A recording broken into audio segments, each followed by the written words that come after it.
Numéro 44 de la page 256, après avoir lu le problème, on réalise que c'est une fonction exponentielle. Et parce qu'on nous précise ici que c'est un modèle exponentiel. Qu'est-ce qu'on nous disait dans ce problème-là? Que c'est en 2005, il y avait 325 000 habitants. En 2015, il y avait 373 500 habitants.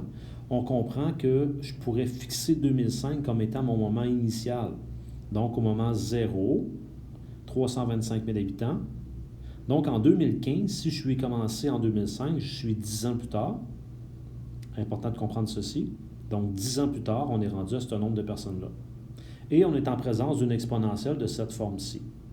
Alors, là, ce qu'il nous reste à aller chercher, bien, ça, je sais que c'est mon A parce que c'est ma valeur initiale. Donc là, je me retrouve avec 325 000 fois celle à X. Et je vais me servir de mon deuxième couple pour aller chercher la valeur de C qui va me donner de quelle manière que cette fonction-là croît.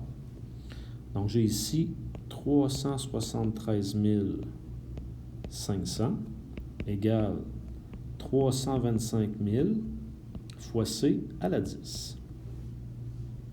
On va diviser de chaque côté par 325 000. On va sortir notre calculatrice pour calculer ça. Donc, quand j'effectue ce calcul-là, ça me donne 1,14923. Je ne me gêne pas pour en garder suffisamment, là, parce qu'on sait qu'avec les logs, là, c'est très important. Bon, ici, ben avec les logs et avec l'exponentielle. Ici, j'ai C à la 10 vaut ceci. On se souvient que si j'avais eu C exposant 2, j'aurais fait la racine carrée. Si j'avais eu C à la 3, j'aurais fait la racine cubique. Là, c'est C à la 10. Eh bien, je pourrais faire la racine dixième.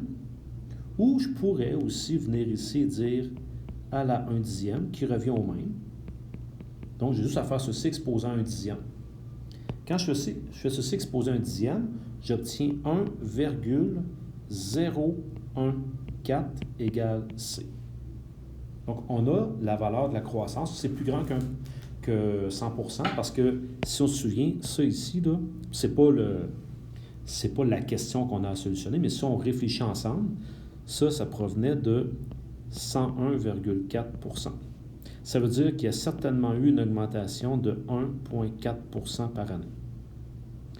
Bon, on nous dit quelle sera la population au 1er janvier 2025 si le taux de croissance demeure le même, c'est-à-dire si ce taux de croissance-là, c'est le même.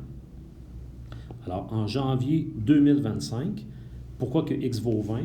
Bien, c'est que nous avons commencé cette étude-là en 2005. Donc, il y a 20 ans que c'est écoulé entre les deux.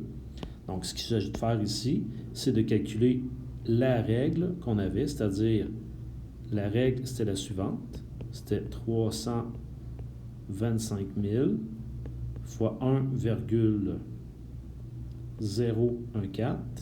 à la X. Maintenant, on sait que dans cette règle-là, on va y aller avec X qui vaut 20. Je répète, quand X vaut 20, on sait qu'on sera rendu en 2025. Vous prenez votre calculatrice et ça se fait en un seul trait. Vous devriez arriver à 429, 182